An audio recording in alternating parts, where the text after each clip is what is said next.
You are sitting in your brother-in-law's driveway at 2 in the afternoon on a Wednesday, which is where you have been sitting, metaphorically speaking, for the past 4 months. Not literally in the driveway, you sleep on the pull-out couch in the basement, you eat at the kitchen table with his family, you help with the dishes, and you play with your niece on the weekends, and you try to take up as little space as possible in a house that is not yours and was not designed for you. But the driveway is the accurate metaphor because that's what it feels like. Parked, engine off, going nowhere.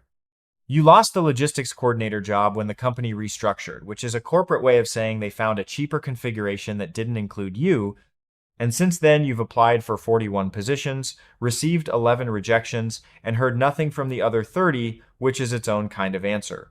Your savings lasted 6 weeks.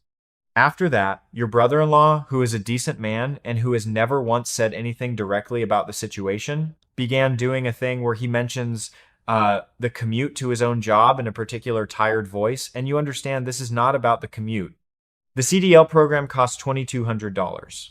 You find this out on a Tuesday by looking up truck driving schools on your phone in the basement at 11 at night while your brother-in-law's family sleeps above you, the old house expressing itself in the language of creaking joists and settling weight. $2,200 for the training, 3 weeks to complete, and then you're eligible for the commercial driver's license. And the trucking companies, you have learned from the job boards, are hiring constantly, aggressively, with sign-on bonuses that range from $1,000 to $5,000, and pay that starts around 22 cents per mile, which works out to roughly 45 to 50,000 a year if you run enough miles, which requires being away from home for extended stretches, which is fine because home, at the moment, is a pull-out couch in someone else's basement. You look at this information for a long time in the dark. You are not excited. You are not discouraged. You are doing arithmetic the way you do it now, stripped of preference, because preference is a luxury that requires a stable position from which to exercise it. You call the program in the morning. The woman who answers has the practiced warmth of someone who talks to people at their bottom regularly and has become fluent in it. She says the next cohort starts in 11 days. She says there's financing available. You use the last of a credit card you have been trying not to use to pay the deposit, and 11 days later, you are in a classroom with 9 other people, most of them younger than you, a few older, all of them here for reasons that are probably not about a lifelong love of the open road, and you work through the material, the regulations, the logbook hours, the pre-trip inspection sequence, the backing maneuvers in the training lot with the focused efficiency of someone who understands that completing this program is not optional. You pass the CDL test on your first attempt. The woman at the DMV hands you the license, and you look at it for a moment in the parking lot, this small plastic card with its additional endorsement codes, and you think about what it has cost to get here, and about the pull-out couch, and about the commute your brother-in-law mentions in his tired voice, and you put the license in your wallet and call the company that offered the best sign-on bonus and say you're available immediately. The truck is bigger than you were prepared for it to be. You knew, intellectually, that a Class A semi-truck is a large vehicle. You drove one for 30 hours during training. But there is a difference between driving one under instruction in a training environment and sitting in the cab at 4:30 a.m. in a distribution center lot with a loaded 48-foot trailer behind you, your dispatcher's voice in your earpiece telling you that your first load needs to be delivered 412 miles away by 2 p.m., and the gate attendant waiting for you to stop idling and move. You check your mirrors twice. You release the air brakes. You pull out. The first 6 weeks are consumed entirely by the problem of doing the job correctly, not efficiently, not profitably correctly, meaning without catastrophe, which is its own full-time occupation. The truck has a personality you are still learning. The way it corners wide, the way the trailer's weight shifts under braking on grades, the specific calculus of backing into a dock that is 2 feet narrower than the one you practiced on during training, with a forklift driver on the other side of the bay door who has been watching you struggle for 7 minutes and whose expression you can see in your mirrors. You make the dock on the 9th adjustment. You set the brakes and climb down from the cab and check the trailer wheels and sign the paperwork and drive away and eat a sandwich over the steering wheel heading north on a state highway because you have 4 more hours of drive time before you need to log a rest break. And there is no room in this day for sitting down somewhere and eating like a person. The pay is 23 cents per mile, which your recruiter said averages out to around $1,800 every 2 weeks. What they did not explain with equal clarity is that the miles are not distributed evenly across the weeks. That some weeks you run 1,600 miles and some weeks you run 2,400, and that the weeks you run 1,600 are the weeks when loads fell through or weather grounded you in a truck stop or the shipper was late and your delivery window closed and dispatch had to reroute you to something shorter. And worse paying. The sign-on bonus is $1,500, paid in 3 installments across your first year, which means it is not money you have, it is money that is coming eventually in portions if you stay. You stay. Your dispatcher is a man named Kevin, who communicates primarily through the truck's Qualcomm messaging system in a style that is telegraphic to the point of seeming irritable. Load available, 387 miles, Dallas to Amarillo, 14 delivery, confirm. You learn to read these messages with the attention of someone decoding a language that has been compressed until all non-essential words have been removed. Because in the compressed language of dispatch messages, everything non-essential has been removed, and what's left is the skeleton of what is being asked of you, which is always some version of, can you make this work, yes or no? Because if no, there are other drivers. You mostly say yes. You say no 3 times in the first 2 months once, because the load timing would have required you to exceed your hours of service once, because the destination required a routing through a mountain pass that had an active winter weather advisory, and your confidence on iced grades in a loaded trailer was not yet where it needed to be, and once, because your mandatory 10-hour rest break was not yet complete. All 3 times, Kevin responds, copy. No argument, no pushback, no recorded consequence. But you note, with the particular sensitivity of someone who has recently learned what it costs to be unemployed, that in the 2 weeks following each refusal, your load offers are slightly shorter in miles and slightly less favorable in pay. The pattern may be coincidence. You learn not to refuse unless the alternative is a federal violation or a death. Truck stops are their own civilization, which sounds romantic until you have lived inside them for 7 months. The Flying J outside of Amarillo, the Petro off I-40 near Oklahoma City, the Love's in Missouri that has a subway attached to it and a shower facility where if you time your arrival right, you can get a private stall within 20 minutes of checking in. You become a connoisseur of shower wait times and diesel prices and the relative honesty of the scale weights at various weigh stations. All of this information acquired through repetition and occasional failure. You develop a preference for a specific brand of energy drink that you consume at a rate that you don't examine too closely. You eat in the cab more often than not because the alternative is to sit in a booth in a truck stop diner among strangers with the flat specific loneliness of a person who has nowhere particular to be except the next place they need to be. And eating in the cab at least has the comfort of routine, of the familiar 36 cubic feet of space that is, for months at a time, more home than anything else you can claim. You call your brother-in-law from the cab on a Sunday afternoon somewhere in Arkansas, parked on a scale house exit ramp while you wait for a load assignment, and he sounds easier than he did in the months before you left, which confirms something you'd mostly known already. His wife gets on the phone and asks how you're doing, genuinely asks, and you say you're doing fine, you're getting the hang of it. You are not lying and you are not telling the whole truth, which is a position you inhabit more and more as the months go on, because the whole truth requires a context that doesn't transmit well over a phone in a parking lot in Arkansas on a Sunday afternoon. The hours of service regulations are the skeleton inside everything. 11 hours of drive time within a 14-hour on-duty window, followed by a mandatory 10-hour off-duty rest. These numbers are federal law, tracked by an electronic logging device that is connected to the truck's engine and cannot be argued with or adjusted after the fact, which would seem to make the math simple.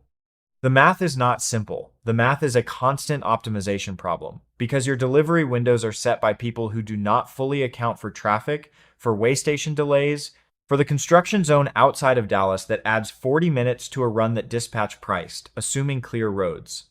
When you are 3 hours from your delivery and 2 hours from your HOS limit, the math becomes very specific very quickly. You find yourself calculating not just your speed, but the cost of pulling over early versus the risk of arriving late, because late arrivals are tracked, they count against your on-time delivery rate, and your on-time rate is part of the calculation that determines whether Kevin keeps offering you good loads or start sending you the ones that nobody else wants to take. You never falsify a log. This deserves saying explicitly because the pressure to do so accumulates gradually, built from small inconveniences and tight windows, and the knowledge that some drivers do, that some dispatchers expect you to, that the economics of the industry have been assembled in a way that quietly assumes that drivers will occasionally find flexibility in the regulations. You don't. This costs you, sometimes materially. You stop early when you don't want to. You miss a window you might have made if you'd pushed the limit. But you have learned.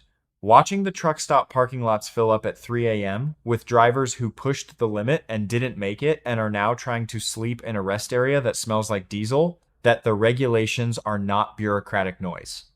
They are the line between exhausted and dangerous, and you have been tired enough behind the wheel to know that tired and dangerous is a distance you can cross without feeling it happen. In the 4th month, you develop a relationship with lower back pain that is going to be permanent. You know this the way you know things that you cannot undo suddenly and completely. On a morning when you climb down from the cab in a distribution center in Memphis, and your back announces itself with a clarity that is not a warning but a statement of new conditions. You buy a lumbar support cushion at the next Flying J. You do the stretches that a video on your phone recommends. Standing beside the truck in a rest area outside of Nashville at 6 in the morning, your breath visible in the November cold, performing movements that would look absurd in any other context. They help marginally. You do them every morning anyway. The dispatchers change, or rather, the relationship with dispatch changes, as you become known as a reliable driver, which in practical terms means the loads improve. You still don't choose your loads the way an owner-operator would. You are still a company driver, paid by the mile, pulling whatever Kevin or whoever is covering for Kevin sends through the Qualcomm, but you notice that the worst loads, the ones with impossible delivery windows or difficult dock situations or destinations at the end of long deadhead runs, go to drivers whose reliability scores are lower. Your on-time rate sits at 91%, which is 3 points above company average, and this is your primary leverage. Small as leverage goes, but real. A driver named Chet, whose truck is often parked near yours at the company's main terminal when you come in for maintenance, becomes the closest thing to a friend this job produces. Chet has been driving for 11 years and has the specific quality of someone who has completed a very thorough disillusionment and arrived at something on the other side of it that isn't quite contentment, but is a kind of settled clarity. He tells you things nobody told you during training. He tells you to always check your own trailer seal numbers against the paperwork before you pull away from a shipper, because if the numbers don't match and you've already left the yard, whatever discrepancy exists becomes your discrepancy. He tells you that certain receivers will claim short counts on partial pallets and that you should photograph every load before you close the trailer doors, every time without exception. He tells you that the company's fuel bonus, an extra cent per mile if you maintain a fuel efficiency above a certain threshold, is achievable and worth tracking because over a year it adds up to real money, not vast money, but rent money. And rent money is a category unto itself. You take all of this in. You photograph your loads. You check your seals. You track your MPG. You learn that the truck runs more efficiently in top gear at 62 miles per hour than at 68. Which saves you enough fuel over the course of a week that the efficiency bonus becomes a reliable line item. These are not large wins. They are the kind of wins available to you in a job where the large wins are structural, more miles, better loads, eventually maybe your own truck, and you are not there yet. You accumulate the small wins with the same patience you've brought to everything since the restructuring, since the basement, since the credit card deposit on a training program for a job you would not have chosen given other options. The loneliness of the road is not what you expected, which is not to say it's worse. You expected loneliness as an absence, no people, no conversation, no connection. What you get instead is a more textured thing. You are surrounded by people almost constantly, by other drivers at fuel stops, by dock workers at receivers, by the voice of dispatch in your cab, by the phone calls you make and receive from people whose lives are running on a different schedule and a different geography. But all of these connections are brief and functional and happen in transit, and none of them know where you'll be next week, and you don't know either, and this kind of not knowing, compounded across months, becomes its own psychological climate. You are always in motion, and the motion is the point, and the motion is also what makes it hard to locate yourself in any fixed relationship to anything, including yourself. You develop coping mechanisms that you don't examine too closely. Long stretches of radio, absorbed without retention, podcasts that go in without leaving much behind. The particular meditation of an empty highway at 4 a.m. when there are no other vehicles visible in either direction and the road just exists in front of you without complication. You have conversations with yourself that are more organized than most of the conversations you have with other people because there's time for them, because the truck doesn't interrupt, because 400 miles of Kansas at night is a lot of space for whatever you need to work out. You don't always work it out. Sometimes you just run out of Kansas. There is an incident in the 7th month that you carry for a long time. You are running behind on a delivery due to a 2-hour backup at a way station in Oklahoma, the kind of delay that happens, that is documented, that is nobody's fault and everyone's problem. By the time you get to the receiver, you are 90 minutes past your window. The receiving manager, a man in his 40s, who has clearly been waiting for you in a way that has made him a specific kind of angry, comes out of the dock office and says things that you are not going to repeat to anyone. Things that are about your competence and your professionalism, and at least one thing that is about your personal character in a way that crosses a line that lines exist to define. You stand there by the driver door of your truck and you take it, which is what you do, not because you have no response. You have several, organized and precise, but because this man controls whether your trailer gets unloaded today or gets sent back or gets documented as a refusal, any of which would be a larger problem than the one in front of you. You say, "Yes, sir." You say, "I apologize for the delay." You hand him the paperwork. You go sit in the cab and you breathe for a moment. Just breathe.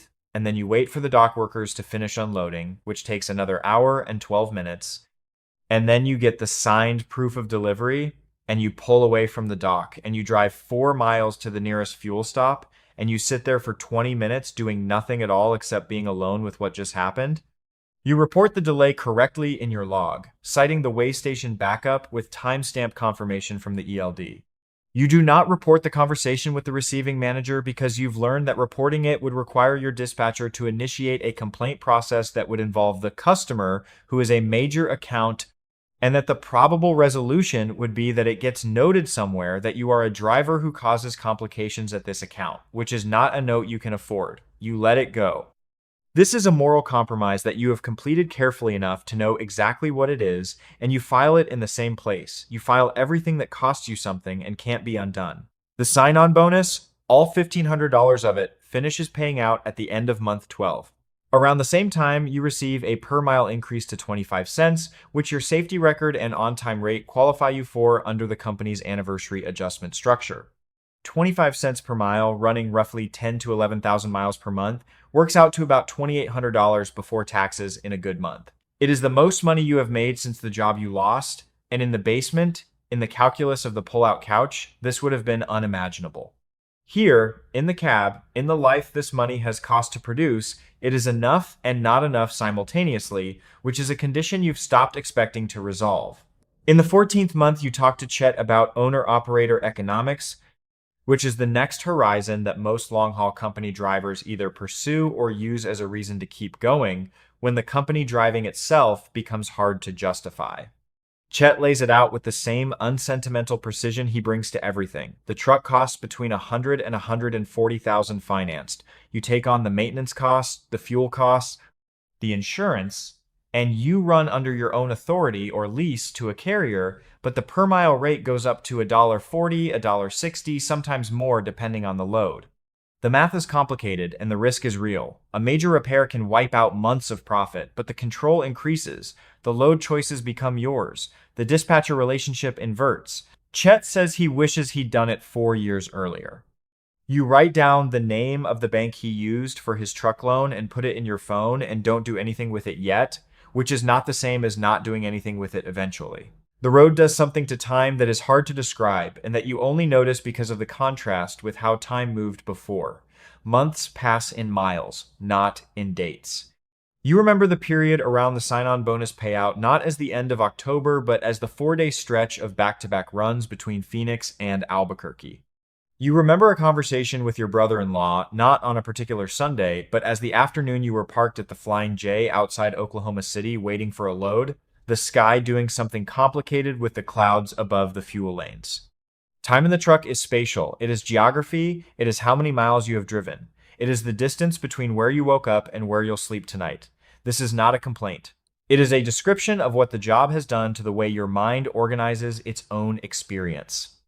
You are sitting in the cab at the company terminal at the end of the 14th month, waiting for an oil change that the shop says will take 45 minutes, and you are looking at your phone at the note with the bank's name in it, and you are thinking about the math of owner-operator ownership, running the numbers for the third or fourth time, and you are aware that you are doing this with a quality of attention that is different from how you ran numbers 4 months ago. More concrete, more operational, less like imagining, and more like planning. The shop guy knocks on your window and says 45 is going to be closer to 90. They found something with the air dryer that needs attention. You say, okay. He says, sorry about that. You say, it's fine.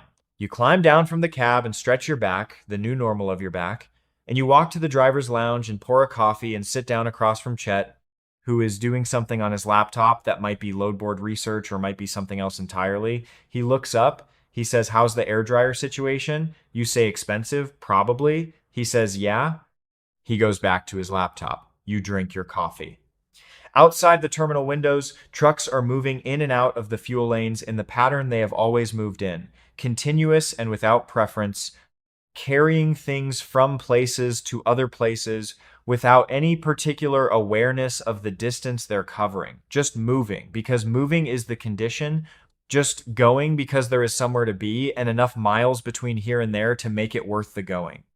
You refill your coffee, you sit back down, you open the note on your phone with the bank's name, and you add a number below it, a number you've calculated from the load board averages and the per mile estimates, a rough first-year projection with expenses subtracted, and you look at it for a while, this number, and it is not a dream, and it is not a certainty. It is a calculation, and you have gotten very good at those. Outside, a driver you don't recognize is doing a pre-trip on a truck 2 bays over, working through the sequence, tires, lights, fifth wheel, trailer connections with the methodical attention of someone who has learned to do this correctly and knows why. You watch him complete it. You have done it yourself 600 times, give or take. You will do it again tomorrow. You finish your coffee. You wait for your air dryer. The miles are out there, the same as they always were. The same roads running between the same cities, carrying the same weight of things that people somewhere need to have. And in the morning, you will be on them again early, earlier than the rest of the world is willing to be. In the dark on a highway with the truck underneath you doing what trucks do, carrying what needs to be carried, covering the distance between here and wherever Kevin decides next. And you will drive it, all of it, every mile, because the miles are what the money is made of, and the money is what the next thing is built from.